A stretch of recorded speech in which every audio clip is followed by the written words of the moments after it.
नमस्कार, ओंकार न्यूज देख रहे हैं आप। आपके साथ मैं हूं आस्था श्रीवास्तव। बुलेटिन की शुरुआत करेंगे इस वक्त की सबसे बड़ी खबर से। आपको बताते चले इस वक्त की बड़ी खबर कानपुर देहात से आ रही है, जहां पर कांड जो हुआ है कानपुर देहात में, अब तक उस पर कोई भी कार्रवाई नहीं की गई है। बताया जा रहा है कि एसडीएम को सिर्फ सस्पेंड किया गया है, कोई गिरफ्तारी उनकी नहीं हुई है। एसडीएम डीएम अभी तक गिरफ्तार नहीं किए गए हैं। डीएम नेहा जैन पर भी कोई कार्रवाई नहीं हुई है। अब तक डीएम नेहा जैन भी सस्पेंड नहीं की गई है। सही आपको बता दें साथ में कि बुलडोजर चालक और लेखपाल गिरफ्तार कर लिए गए हैं। स्थानीय पुलिस अधिकारियों पर कोई भी एक्शन नहीं हुआ।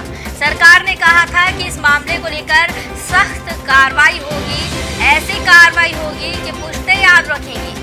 पीड़ितों को मुआवजा और इंसाफ नहीं मिला है।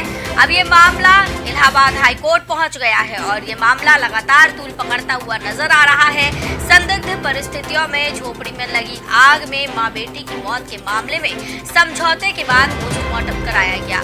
पोस्टमार्टम के दौरान राज्य मंत्री प्रतिभा शुक्ला मौजूद रही तो परिजन बुधवार सुबह शवों का अंतिम संस्कार करेंगे, जिसको लेकर गाँव में सुरक्षा और भी कड़ी कर दी गई है। कानपुर देहात के मड़ौली गाँव में सोमवार को अवैध कब्जा हटाने की कार्रवाई के दौरान संदिग्ध हालत में जिंदा जलकर मां और बेटी की जान चली गई थी।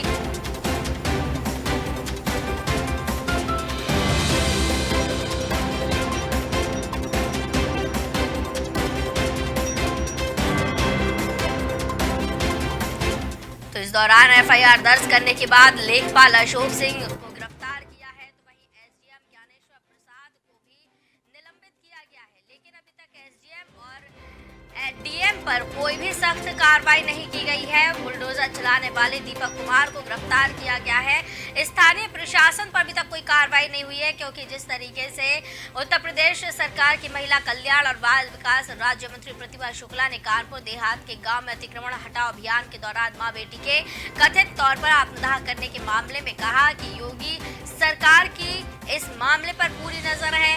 लेकिन अगर सरकार की इस पर पूरी नजर है तो अभी तक स्थानीय अधिकारियों पर कोई कार्रवाई क्यों नहीं की गई। आज मां बेटी का अंतिम संस्कार किया जाएगा। संवेदनशील मामले को देखते हुए फोर्स तैनात कर दी गई है। बता दें आपको कि अतिक्रमण के दौरान मां बेटी की जलकर मौत हुई। वही मामले में अंतिम यात्रा कानपुर बिठूर घाट पर होगी।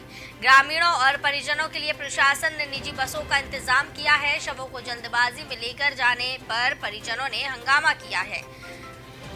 तो आपको बताते चले इस वक्त की बड़ी खबर आप देख सकते हैं टीवी स्क्रीन पर, जहां लगातार इस मामले में तूल पकड़ता हुआ ये मामला नजर आ रहा है और इस मामले को लेकर प्रशासन पर अभी तक कोई कार्रवाई नहीं की गई है।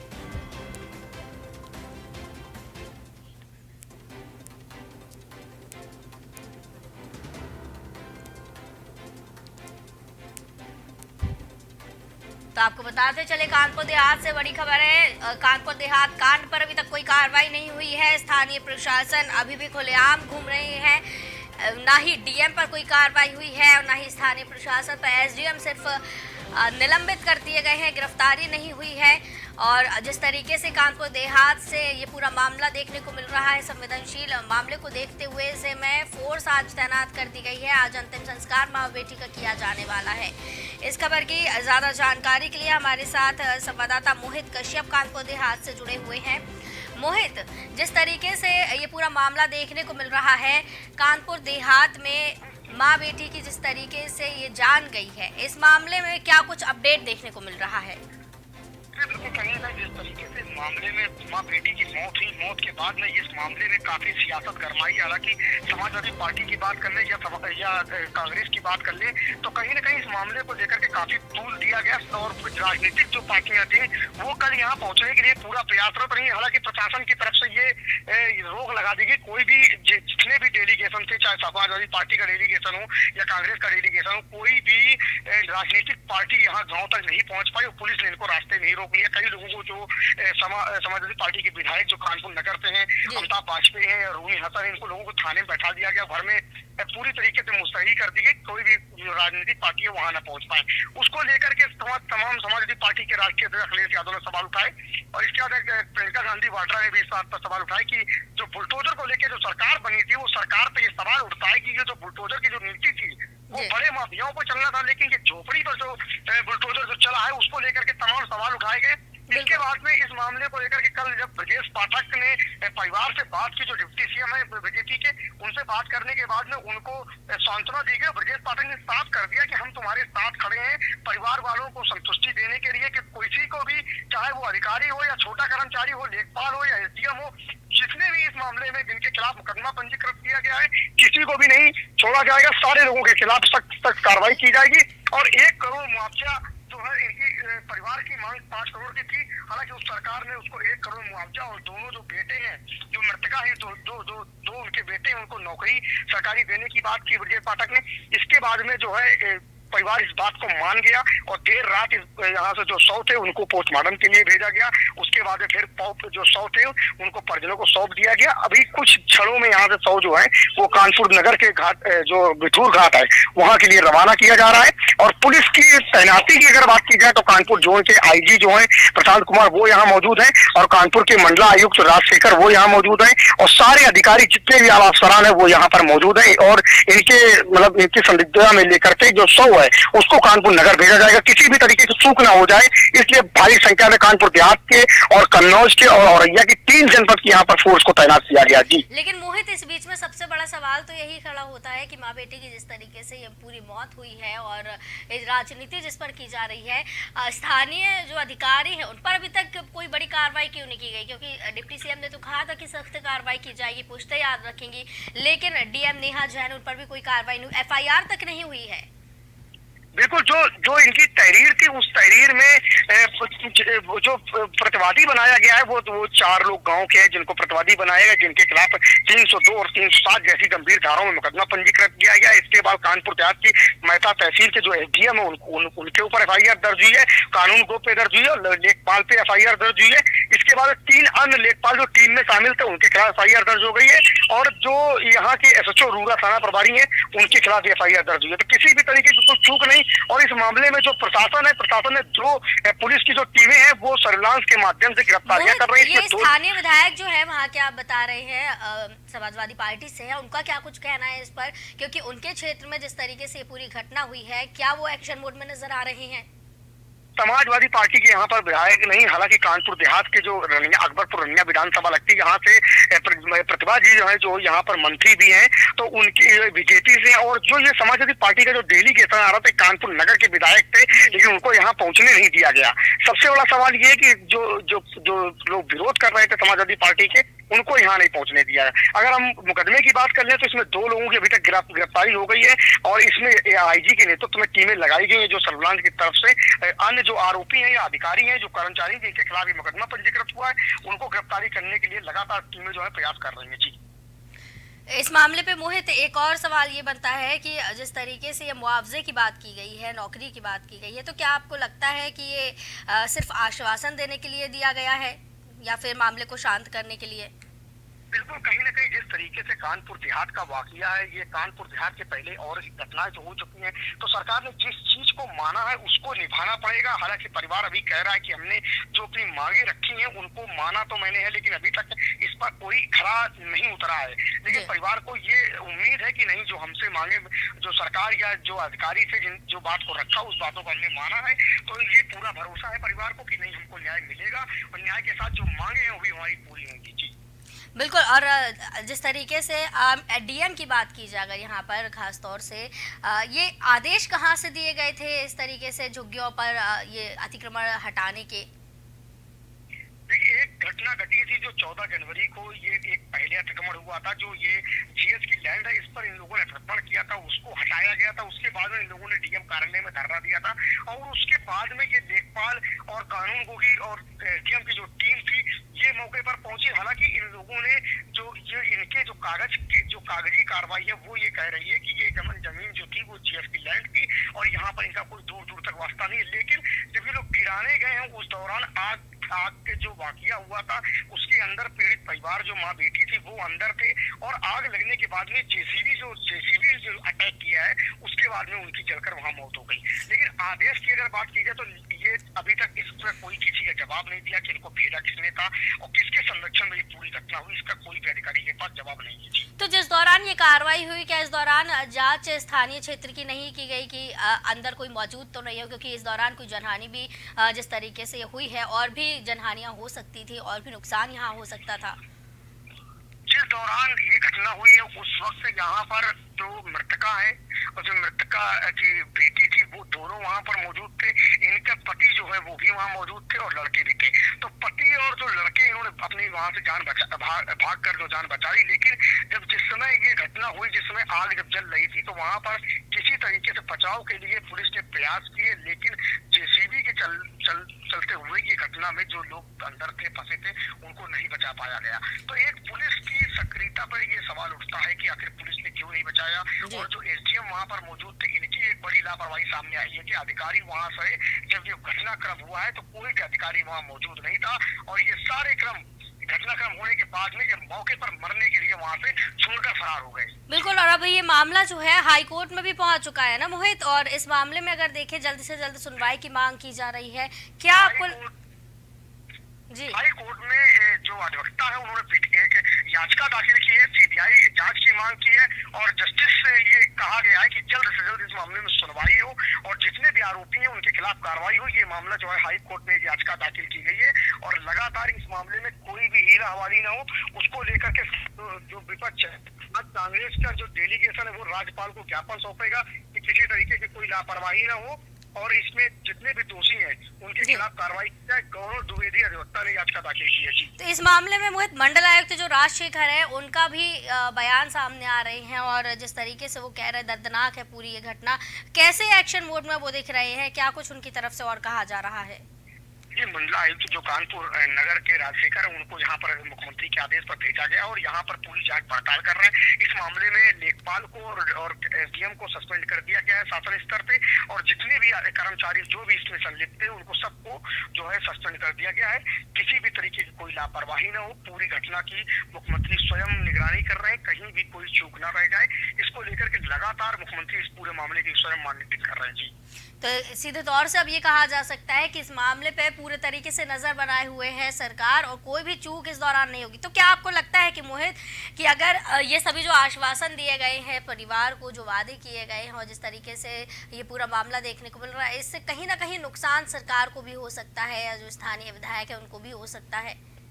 बिल्कुल, कहीं ना कहीं जिस तरीके से घटनाक्रम हुआ है कहीं ना कहीं ऊपर के लोगों का इन्वॉल्वमेंट जरूर होता है और इन्वॉल्वमेंट नहीं होता है तो ये इतनी घटनाक्रम होने के बावजूद किसी भी अधिकारी जो यहाँ पे कार्रवाई नहीं होती है। और अब जब कोई जैसे जो बड़े लोग हैं, जो बड़े बिल्डर हैं, उन पर किसी तरीके कोई प्रशासन कार्रवाई नहीं करता है। छोटी छोटी झोपड़ियों में बुलडोजर चलाया जा रहा है और प्रशासन इस मामले को पूरा ढीला रवैया दिखाता है। और कहीं ना कहीं क्षेत्रीय विधायक की अगर बात की तो क्षेत्रीय विधायक खुद ही पुलिस प्रशासन पर सवाल खड़े करते हुए नजर आ रही कि हमारी सरकार जो है वो लोगों को बचाने का काम करती है, लेकिन यहाँ पर तो उल्टा हो रहा है। तो सरकार भी उनकी है और अधिकारी भी उनकी है। यहाँ मोहित बताया जा रहा है कि जो अतिक्रमण की जमीन थी यहाँ पर ये बुलडोजर चलाया गया, तो ये जमीन किसकी बताई जा रही है? किस सरकारी विभाग की जमीन थी या किसकी जमीन थी जिस पर ये कार्रवाई? इस मामले को लेकर के जब ये 14 जनवरी को इन लोगों ने धरना प्रदर्शन डीएम कार्यालय में दिया था, तब ये वाकया उठा था कि आखिर ये जमीन है किसकी।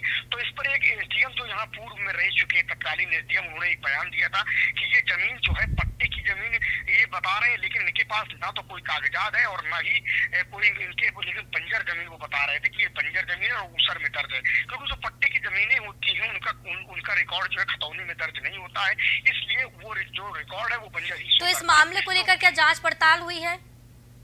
बिल्कुल, इस मामले को लेकर के पहले कई बार इसकी जांच हो चुकी, नापजोक हो चुकी है। उसके बाद में ये लोग एक बार इसको गिरा चुके थे, दोबारा से फिर ये गिराने के लिए पहुंचे थे। तो जब दोबारा से गिराने पहुंचे तो ये घटनाक्रम सामने आया।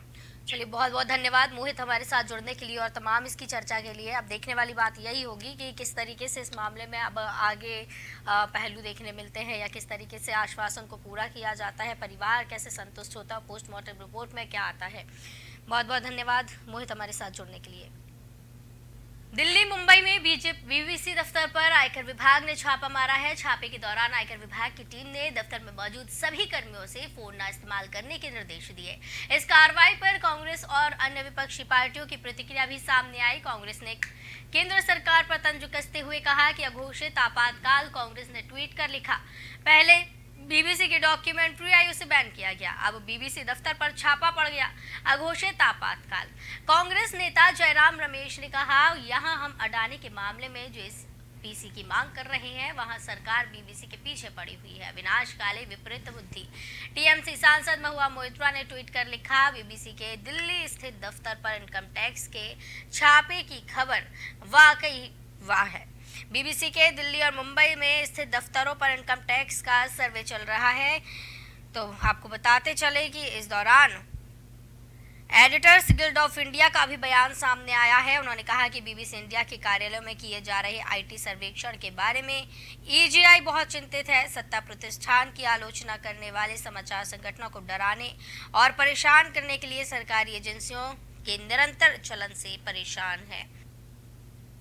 संसद के बजट सत्र में 7 फरवरी को राहुल गांधी ने सदन को संबोधित किया था। अपने संबोधन में उन्होंने मोदी अडानी संबंधों पर केंद्र सरकार को घेरा था और इसको लेकर जमकर राजनीति भी देखने को मिली है, जिसके चलते आपत्तिजनक बयान बताया जा रहा है। और बीजेपी सांसद के इस बयान पर कांग्रेस ने पलटवार कर दिया है। इस दौरान निशिकांत दुबे सांसद जो है, उन्होंने बयान दिया था। उन्होंने दावा किया था कि पीएम पर दिए अपने बयान पर राहुल गांधी ने माफी नहीं मांगी तो अपनी लोकसभा सीट गंवानी पड़ सकती है। और अब कांग्रेस ने भी इस पर पलटवार कर दिया है।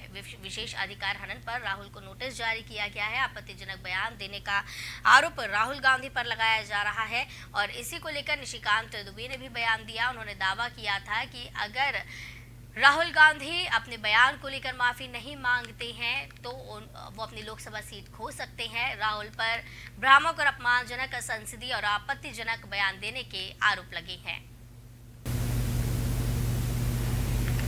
के बारे में कोई बात उठाना चाहता है तो उसके लिए वो नियम है कि आपको नोटिस देना पड़ेगा। यदि स्पीकर सेटिस्फाइड है कि नहीं आपका जो आरोप है वो सही है तो फिर स्पीकर आपको इजाजत देते हैं उठाने का। उस दिन जो बातें हुई, अब आप समझिए कि इस देश के प्रधानमंत्री जी के ऊपर आप आरोप लगा रहे हैं। वो प्रधानमंत्री हैं इस देश के, इसके अलावा वो लोकसभा के सदस्य भी हैं और बिना कोई नोटिस दिए हुए, बिना किसी चीज के बेसिर पैर की बातों पर आप जो है अनर्गल प्रलाप करते रहे।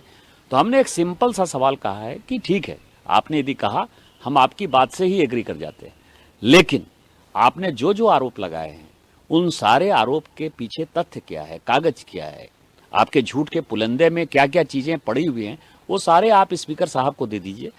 मुझे लगता है कि 15 फरवरी तक, क्योंकि उनके पास कोई कागज है नहीं, उन्होंने उठपटांग जो है आरोप लगाए, गलत आरोप लगाए। अपने दिल से जानिए पराए दिल का हाल। गांधी परिवार का जो इतिहास रहा है वो खुद ही चोरी चकारी का रहा है। आपको कितनी चीज़ें मैं पार्लियामेंट में बोल चुका हूँ, मैं उसको दोहराना नहीं चाहता। लेकिन यदि ये काम उन्होंने किया तो उनके पास 2 ही रास्ते बनते हैं। या तो वो सरेआम खुलेआम माफ़ी मांगेंगे, जैसे केजरीवाल साहब ने, आपको पता है कि जेटली जी के केस में माफ़ी मांगा, और नहीं तो उनकी लोकसभा की सदस्यता जाएगी। हमें धमकी दिया जा रहा है कि आप जो कुछ आप अंदर बोलेंगे उसको हम एक्सपंज करेंगे। हमें बोलने ही नहीं दिया जा रहा है, नेता प्रतिपक्ष को नहीं बोलने दिया जा रहा है और धमकियां आ रही हैं कि अगर आप माफी नहीं मांगोगे आप सस्पेंड हो जाओगे लोकसभा से। ये सांसद है कौन धमकी देने वाला सांसद, जिनके लोकसभा क्षेत्र में अडानी का एक पावर प्लांट है। आप जानते हैं मैं किसका जिक्र कर रहा हूं, झारखंड के सांसद।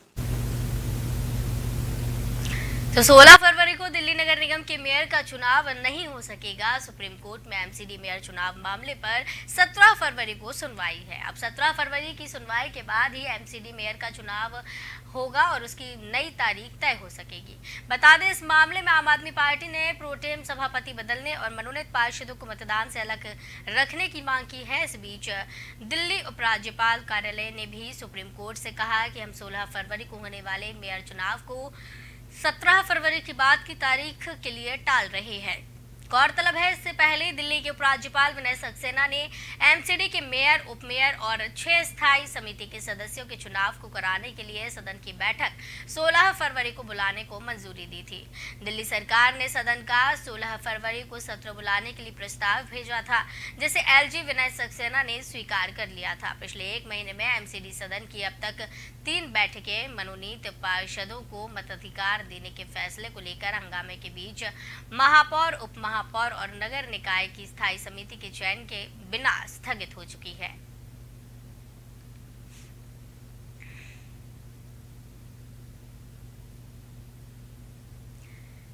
दिल्ली के बवाना औद्योगिक क्षेत्र में कुर्सी बनाने वाली एक फैक्ट्री में आग लग गई, जिसके बाद दमकल की 8 गाड़ियां मौके पर पहुंची, जहां फायर सर्विस की टीम आग पर काबू पाने में जुटी। दमकल अधिकारियों ने बताया कि पटना में कोई हताहत नहीं हुआ है। इस घटना में किसी की जनहानि नहीं हुई है। शुरुआती जांच में शॉर्ट सर्किट से आग लगने की आशंका जताई जा रही है, तो वहीं पुलिस आग लगने के कारणों की जाँच कर रही है।